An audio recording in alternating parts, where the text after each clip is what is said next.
Hey everybody, it's Jay Warren with another On the Clock. You know, fire hydrants are a vital part of our public safety system here in the city of Arlington. But how do you know if they're working? How are they tested? Well, our city manager, Trey Yelverton, went out with the team from Fire Station 1 to do some of that very testing.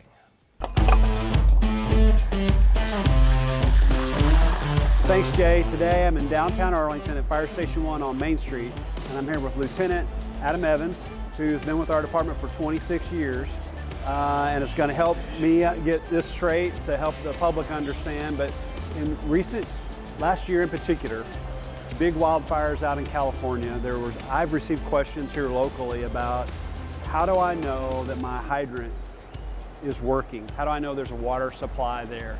And I think it's a fair question, so I'm coming directly to the source and asking you, how do you guys handle that, and what do you do on a routine basis?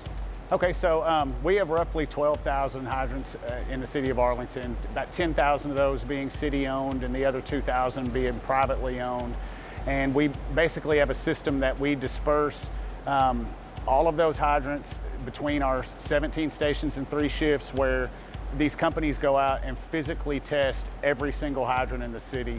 We usually do this between the months of March and August. And then the water department actually does a second round of testing these hydrants in the months between September and February. How much water do you have to flow it, to let it clear itself out, and what exactly is happening there? Sure, so we basically, as a rule of thumb, we like to flow the hydrants until we get clear water. Sometimes, unfortunately, that may take us actively flowing these hydrants for a few minutes, which to the citizen may look wasteful that we're wasting water, but it absolutely has a purpose. The purpose is to make sure that we have everything out of those lines, that everything is operating properly, and that we have sufficient amount of water where we need it.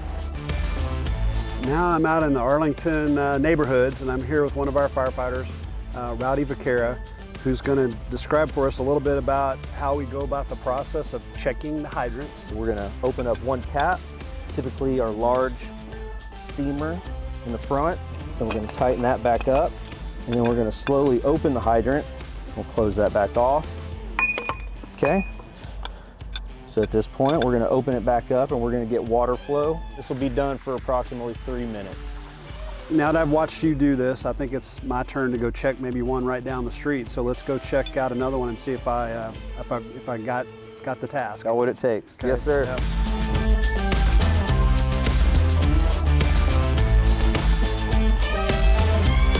So you're going to load this one into your system, and I get credit for doing this one today? Yes, sir. We'll put you down. Okay. Well, hey, we appreciate everything that you and your team do every day to protect us in simple ways and in more complex ways. So we're just very thankful for all your service to our community. Yes, sir. We're happy to do it. We're proud to do it. Thanks, Trey, and thanks to you at home for watching. Tune in next time for another On the Clock.